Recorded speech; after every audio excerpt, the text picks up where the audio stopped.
Good morning বন্ধুরা, কেমন আছো তোমরা সবাই? আশা করি তোমরা সবাই ভালো আছো। আমিও খুব ভালো আছি। আর এই যে সকালবেলা দেখো দুটো বাচ্চা পাটি নিয়ে বসেছি। এই যে এটা আমার একটা ননদের মেয়ে, আর এই যে আমার মেয়ে বসেছে যে দুধ নিয়ে আর এই যে বিস্কিট নিয়ে খাবে বলে। তো আমিও বসেছি যে চা নিয়ে খাবো। মনিকে একটা বিস্কিট দাও। ভেঙে দিতে হবে না, এমনি দাও না। আচ্ছা দাও। হ্যাঁ ফেলে দিল।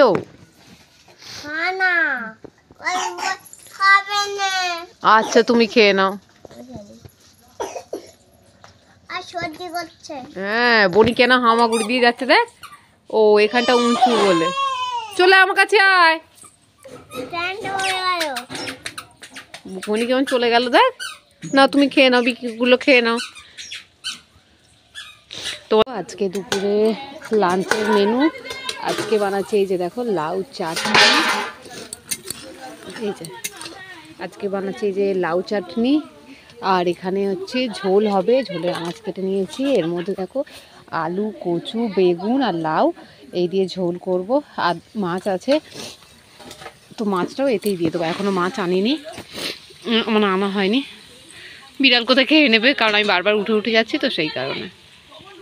এই যে দেখো বন্ধুরা, পেছন দিকে গাছে ফুল গাছে জল দিতে এসেছি।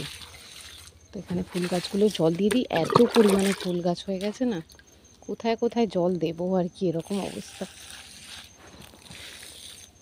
এই যে এখানে গাঁদা গাছগুলো সব তো বেশিরভাগই উবড়ে বাপের বাড়িতে দিয়ে দিয়েছি। তো এখানে এই যে দেখো এই ফুলগুলো ভালোই বড় বড় হয়েছে বলো। তো অনেক ফুল শাশুড়ি মা তুলেছে, পুজো করেছে।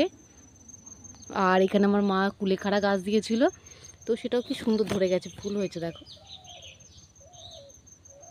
তুলতে হয়ে গেছে ডগগুলো, একদিন তুলে সিদ্ধ করে খাবো। আর এখানে ফুল সব ফুল তোলেনি, এই যে এখানে অপরাজিতা ফুলও দেখছি হয়ে আছে।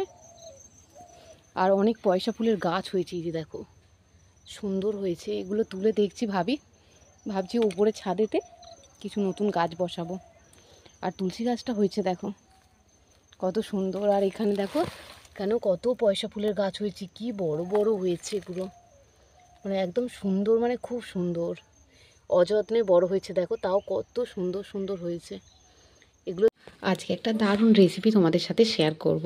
এই যে দেখো লাউ থেকে মানে আধখানা লাউ থেকে আমি অর্ধেকটা কেটে নিয়েছি, আর এটা রেখে দিয়েছি পরের দিন জায়গায় একটা কিছু রেসিপি করব দুপুরে।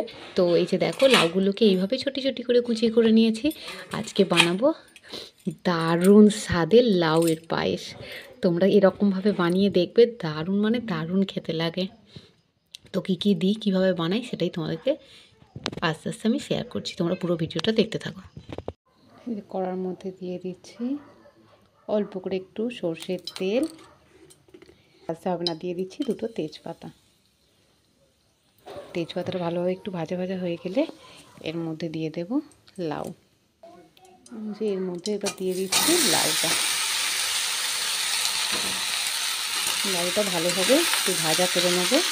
ভাজা তো ভালোভাবে করা যায় না, যেহেতু লাউ থেকে জল বের হয়, তো ভালোভাবে একটু নেড়ে নেব।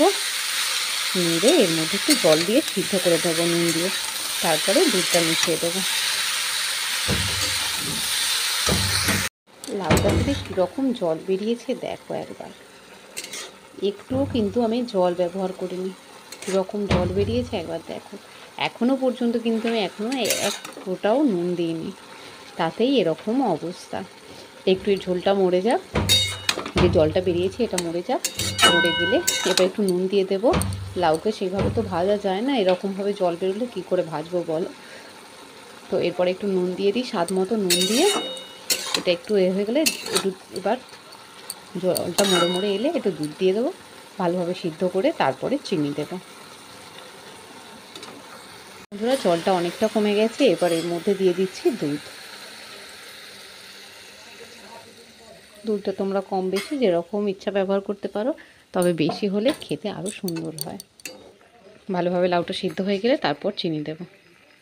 দেখো আমার লাউয়ের পায়েস হয়ে গেছে।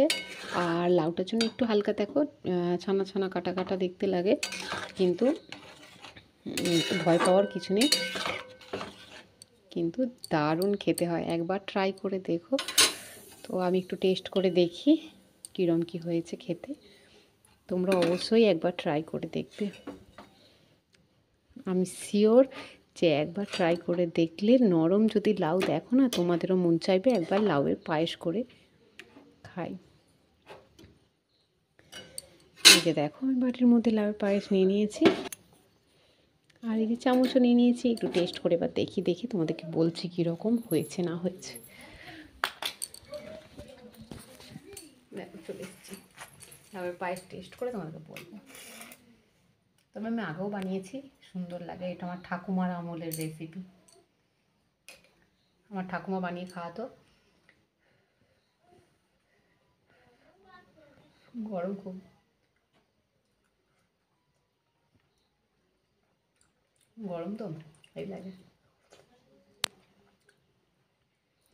তোমরা অবশ্যই একবার ট্রাই করে দেখো, দারুণ লাগবে খেতে।